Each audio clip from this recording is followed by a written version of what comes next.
ये मैं क्या बताऊँ यार। खैर मैं तब बड़ा हेल्पलेस होता हूँ, मैं समझ नहीं आती कि मैं क्या करूँ और किस तरह इससे निकलूँ, मैंने क्या किया ऐसा। खैर वो सरफराज चौधरी कहता है कि इसको ले जाओ, इसकी तरीके से तफ्तीश करो। मेरी इन्वेस्टिगेशन चल रही होती है, additional director NCCI Sarfaraz Chaudhry साहब वो अचानक कमरे में आते हैं, मेरी तरफ देखते हैं, कहते हैं कि ए मुंडा ही ਵੀਵਰ ਅੱਜ ਆਪਾਂ ਗੱਲ ਕਰਨ ਲੱਗੇ ਹਾਂ ਡੱਕੀ ਭਾਈ ਦੇ ਬਾਰੇ, ਜਿਸ 100 ਦਿਨ ਬਾਅਦ ਅੱਜ ਇੱਕ ਵੀਡੀਓ ਅਪਲੋਡ ਕੀਤੀ। ਉਹ ਵੀ ਮਤਲਬ ਕਿ ਸਭ ਕੁਝ ਮਤਲਬ ਕਿ ਬਿਲਕੁਲ ਸੱਚ ਦੱਸ ਦਿੱਤਾ, ਮਤਲਬ ਕਿ ਬਿਲਕੁਲ ਝੂਠ ਇੱਕ ਗੱਲ ਨਹੀਂ ਦੱਸੀ। ਲੇਕਿਨ ਪਤਾ ਨਹੀਂ ਮੈਂ ਇਹ ਸੋਚ ਰਿਹਾ, ਪਤਾ ਨਹੀਂ ਮਤਲਬ ਕਿ ਆਫਿਸਰ ਕਿਸ ਤਰ੍ਹਾਂ ਦੇ, ਮਤਲਬ ਕਿ ਜੇ ਇੰਨੇ ਸੀਟਾਂ ਦੇ ਮਤਲਬ ਕਿ ਜਲਦੀ ਜਲਦੀ ਇੱਥੇ ਪਹੁੰਚ ਗਿਆ, ਪਤਾ ਨਹੀਂ ਆਵਾਮ ਕਿਵੇਂ ਮਤਲਬ ਕਿ ਕਿਸ ਤਰ੍ਹਾਂ ਦੇ ਲੋਕ ਨੇ। ਤੇ ਅੱਜ ਵੀਡੀਓ 'ਚ ਵੀਵਾ ਮੈਂ ਤੁਹਾਨੂੰ ਵਿਖਾਵਾਂ ਡੱਕੀ ਬਾਈ ਦਾ ਕਿਆ ਸੱਚ ਹੈ ਕਿਆ ਝੂਠ ਹੈ, ਮਤਲਬ ਕਿ ਕਿਆ ਉਹਦੇ ਨਾਲ ਹੋਇਆ ਗਿਆ। ਮੈਂ ਤੁਹਾਨੂੰ ਵੀਵਾ ਵੀਡੀਓ इंशाल्लाह दिखाई साथ आज वीडियो शूट करने तो पहले जिस भाई ने किया चैनल सब्सक्राइब भाई और जल्दी जल्दी हमारे सब्सक्राइब वीडियो पर बिल्कुल लाइक फिर करते हैं आज दी न्यू वीडियो। विवाद तो मैं नाल वीडियो में एक चेक करेंगे, फिर उस तो बाद अगली गल शुरू करते हैं।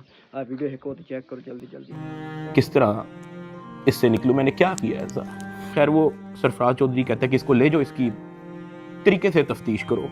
जबकि मैं डे 1 को आया हूँ, मैं सब कुछ मोबाइल का पासवर्ड, मैंने लैपटॉप के पासवर्ड, मैंने जीमेल के पासवर्ड, मैंने एक चीज़ नहीं छोड़ी।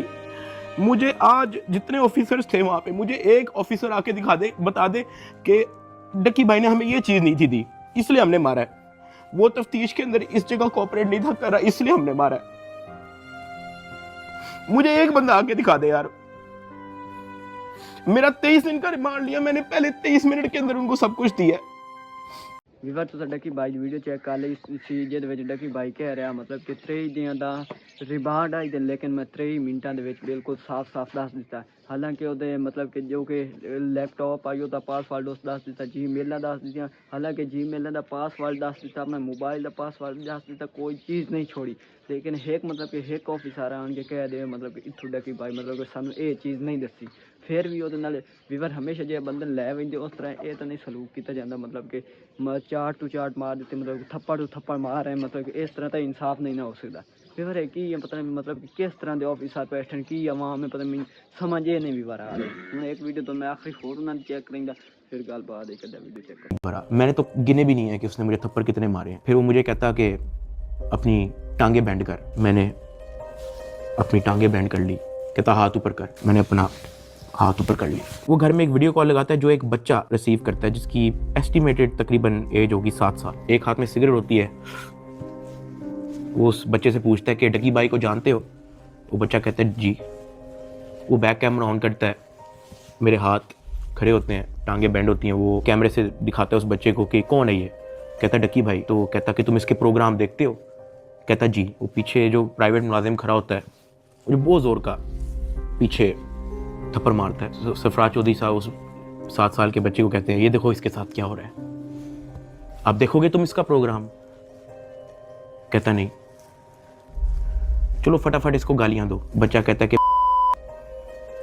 ਵੀਵਰ ਤੁਸੀਂ ਇਹ ਵੀਡੀਓ ਚੈੱਕ ਕਰ ਲਈ ਸੀ ਡੱਕੀ ਬਾਈ ਦੀ, ਜਿਹਦੇ ਵਿੱਚ ਉਹਨੂੰ ਕਹਿੰਦੇ ਮਤਲਬ ਕਿ ਹੱਥ ਉੱਪਰ ਕਰ ਤੇ ਟਾਂਗੇ ਬੈਂਡ ਕਰ, ਮਤਲਬ ਕਿ ਇੱਕ ਲੜਕੇ ਨੂੰ ਕਾਲ ਨਹੀਂ ਦਿੰਦੇ, ਤਕਰੀਬਨ ਉਹਦੀ ਏਜ ਹੁੰਦੀ ਹੈ 7 ਸਾਲ ਦੀ ਹੁੰਦੀ ਹੈ।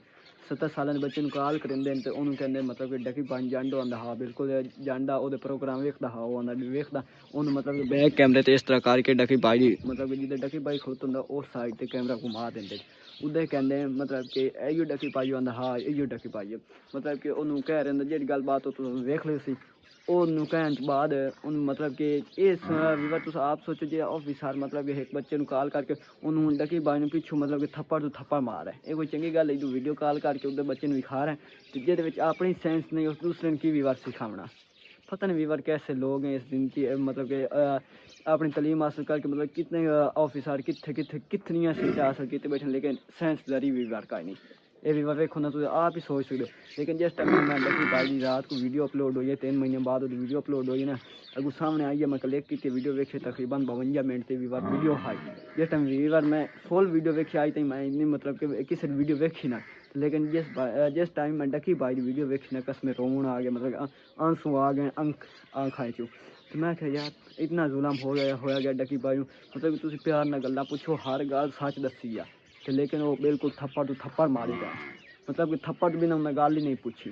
चलो यार वीवर छोड़ो इस गल नूं क्योंकि जे वीवर होना ही हो तो हो चुका हूँ मतलब कि अस तो कुछ कर नहीं सकते या अस उत्थे अस कोई ना जे असी कोई मतलब कि ऑफिसर अस या कुछ कर सकते लेकिन कुछ ना अस कर सकते बस मैं ये कह रहा मतलब कि बिल्कुल अच्छा नहीं किया गया जे चौधरी सरफराज है मतलब कि उस कोई अच्छा तो नहीं ना किया ये सोच लेंगे चलो ये जगह तो मैं हूँ तो मुड़ की हो सकता है हमेशा बंदे नूं इंसान नूं सोचना चाहिए जिस जगह ते अगर मैं इस जगह ते होवां तो की होया जस मेरे नाल हमेशा इंसान नूं वीवर सोचना चाहिए चलो वीवर खैर छोड़ो आज दी लेकिन डकी भाई बिल्कुल सच्चा मतलब कि उस बिल्कुल मतलब कि 23 दिन का रिमांड है लेकिन उस 23 मिनटा के सब कुछ सच सच दस सकिया मतलब कि बिल्कुल कोई एक झूठ नहीं मारा मतलब एक ऑफिसर दस दे भाई डकी भाई एक महीने सन पास वाल नहीं दसे मतलब कोई एक गल नहीं दसी लेकिन सब विवाद वेखो ना आम किस तरह के जो ऑफिसर है एक मतलब कि की यार कहवा चलो विवाद छोड़ो आज की वीडियो करते हैं अपने यहीं खत्म अगर साड़ी आज की वीडियो लगी अच्छी जरूर करना चैनल सब्सक्राइब वीडियो करना बिल्कुल लाइक फिर मिलता है नेक्स्ट वीडियो तब तक दोस्त करता हूँ अल्लाह हाफिज़ अपना बहुत सारा रखे ख्याल बाय बाय।